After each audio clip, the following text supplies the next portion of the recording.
Okay my dear student, welcome back. तो student, back class में मैंने आपको सेल के बारे में पार्ट 1 पार्ट 2 दे रखे हैं। यहाँ तक कि मैंने पार्ट 3 भी दिया है जो कि आपका इंग्लिश वर्जन है। तो उम्मीद करते हैं कि आपने वो देखा होगा स्टूडेंट्स, और काफ़ी अच्छा उसका व्यू भी गया है और आपके कमेंट्स भी आए हैं।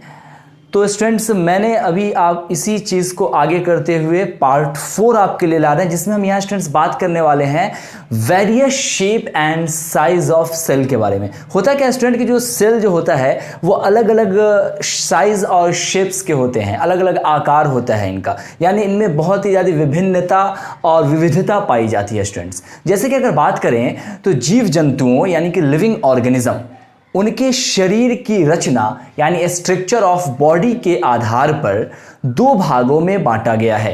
कहने का मतलब यह है कि जीव जंतुओं को उनके शरीर के रचना के आधार पर दो भागों में बांटा गया है। Okay, living organism is divided into two parts based on anatomy. Anatomy that is the structure of the body. Okay, तो फर्स्ट आपका हो जाएगा एक कोशिकीय जीव यानी कि यूनिसेलुलर ऑर्गेनिज्म। दूसरी तरफ आपका आ जाएगा मल्टी सेलुलर ऑर्गेनिज्म। यहां सबसे पहले हम बात करेंगे स्टूडेंट्स एक कोशिकीय जीव यानी कि मल्टी सेलुलर ऑर्गेनिज्म के बारे में। ओके स्टूडेंट्स, तो अमीबा, यूग्लिना, पैरामीशियम एक कोशिकीय जीव हैं। फिर से मैं आपको बोल दूं, अमीबा, यूग्लिना एंड पैरामीशियम एक कोशिकीय जीव हैं। इसी तरह से जीवाणु यानी कि बैक्टीरिया भी है स्टूडेंट्स, वो भी एक कोशिकीय जीव है। अगर एक कोशिकीय जीव की अगर बात की जाए तो एक कोशिकीय जीव नाम से ही क्लियर है स्टूडेंट्स, यानी ऐसा जीव जिसमें सिर्फ और सिर्फ एक ही कोशिका होता होगा। ये तो बड़ा अजीब लग रहा होगा स्टूडेंट, एक कोशिका, सिर्फ ओनली फॉर वन सेल। अगर वन सेल है तो आपको तो यह भी पता है कि सेल ही एक ऐसा यूनिट है, एक ऐसी इकाई है जो वर्क को भी परफॉर्म करने के लिए रिस्पॉन्सिबल है। तभी तो आपने इसका डिफिनेशन देखा था स्टूडेंट कि cell is a structural and functional unit of life, यानी जो सेल था वो स्ट्रक्चर और फंक्शन दोनों के लिए रिस्पॉन्सिबल था। तो ऐसे केसेस में अगर एक ही सेल है student, only for one cell, तो ये सोचो कि ये किस तरह से सारे वर्क को परफॉर्म करेगा। लेकिन स्टूडेंट ऐसा ही होता है, तो जो एक कोशिकीय जीवों में ऑल वर्क मात्र एक ही कोशिका के जरिए पूरा किया जाता है स्टूडेंट्स, जबकि बहुकोशिकीय यानी कि मल्टी सेलुलर ऑर्गेनिज्म में लाखों कोशिकाएं होती हैं जो कि डिफरेंट वर्क को परफॉर्म करती है। ओके स्टूडेंट्स, कुछ कोशिका सूक्ष्म होती है जिन्हें सूक्ष्मदर्शी के बिना हम नहीं देख पाते हैं। ये आपको मैंने पार्ट 1 में भी मैंने आपको बताया था, जहाँ पे मैंने रॉबर्ट हुक की मैंने बात की थी, डिस्कवरी ऑफ सेल की बात मैंने की थी, वहाँ पे मैंने इसको ब्रॉडली बताया था। तो जबकि कुछ ऐसी कोशिकाएं हैं स्टूडेंट जिसको हम आसानी से देख सकते हैं, जैसे मुर्गी का अंडा या शुतुरमुर्ग का अंडा, ये बड़ी कोशिकाएं हैं। तो यहाँ एक स्ट्रॉन्ग पॉइंट स्टूडेंट्स निकलता है कि देखो, जैसे मैंने मुर्गी का अंडा बोला, तो क्या ये मुर्गी का पूरा अंडा सेल है? ऐसा भी नहीं है स्टूडेंट। जो यॉल्क पार्ट है ना, यानी जो पीला, आप कह सकते हो किसी अंडा का जो मध्यवर्ती पीला भाग होता है, वो एक संपूर्ण कोशिका होता है और उसे आप नेक्ड आइज से देख भी पाते हो, यानी खुली आंखों से। जबकि कुछ ऐसे सेल्स हैं जिसको ज़्यादातर को आप नहीं देख पाते हो।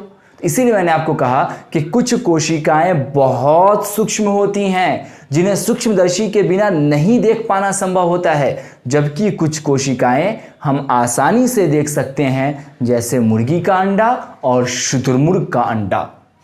ये दोनों जो है ना बड़ी कोशिकाएं हैं। ओके स्टूडेंट्स, तो अब शुतुरमुर्ग का जो अंडा है स्टूडेंट्स, ये सबसे बड़ी कोशिका है। ये बहुत स्ट्रॉन्ग पॉइंट है। क्या साइज है उसकी भी हम चर्चा करेंगे। फिलहाल आप ये समझें कि शुतुरमुर्ग का जो अंडा है ये सबसे बड़ी कोशिका है, और जो सबसे छोटी जो कोशिका है ना स्टूडेंट्स, उसका नाम है माइकोप्लाज्मा गैलीसेप्टिकम।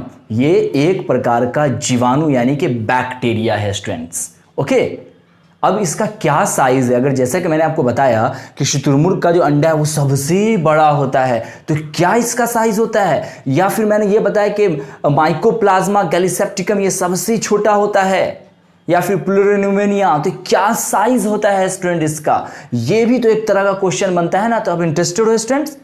ओके स्टूडेंट, शुतुरमुर्ग के अंडे का साइज 170 गुने 135 मिलीमीटर, और अगर इसी को अगर आप सेंटीमीटर में अगर देखें तो 15 से 18 सेंटीमीटर तक का स्टूडेंट हो सकता है।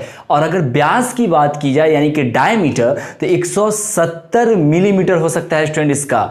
और माइकोप्लाज्म जो मैंने आपको बताया था कि ये सबसे छोटा होता है, इसका साइज जो है आपको 10 माइक्रोमीटर तक स्टूडेंट हो सकता है। तो आप इसे कुछ इस प्रकार से स्टेटमेंट के रूप में दे सकते हो। The smallest cell is Mycoplasma gallysepticum. It is about 10 micrometer in size. The largest cell is an egg of ostrich.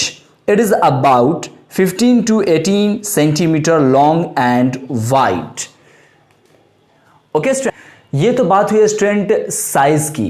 वहीं अगर आकार की बात की जाए तो ये विभिन्न प्रकार के हो सकते हैं, जैसे कि गोलाकार, अंडाकार, चौकोर और बहुभुजाकार, यानी Oval shape, egg shape, rectangular and polygon shape. Okay student, इसके अलावा ये अनियमित यानी कि इर्रेगुलर आकार के भी हो सकते हैं स्टूडेंट्स।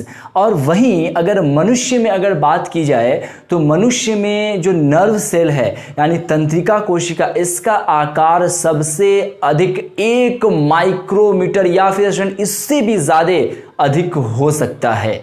ओके स्टूडेंट, तो इस तरह से आज का जो वीडियो है स्टूडेंट, ये आपको पूरी तरह से बेस्ड ऑन है साइज एंड शेप के बेसिस पे सेल का। तो फुल डिस्क्रिप्शन स्टूडेंट्स यहाँ आपको दिया गया। वीडियो आपको ऑफ कोर्स पसंद आएगा स्टूडेंट, तो प्लीज़ अगर आपने चैनल को सब्सक्राइब नहीं किया है तो चैनल को सब्सक्राइब कर लें, वीडियो को लाइक एंड अपने फ्रेंड्स में इसे शेयर करें ताकि उन्हें भी स्टूडेंट इसका बेनिफिट मिले। Okay students, okay bye.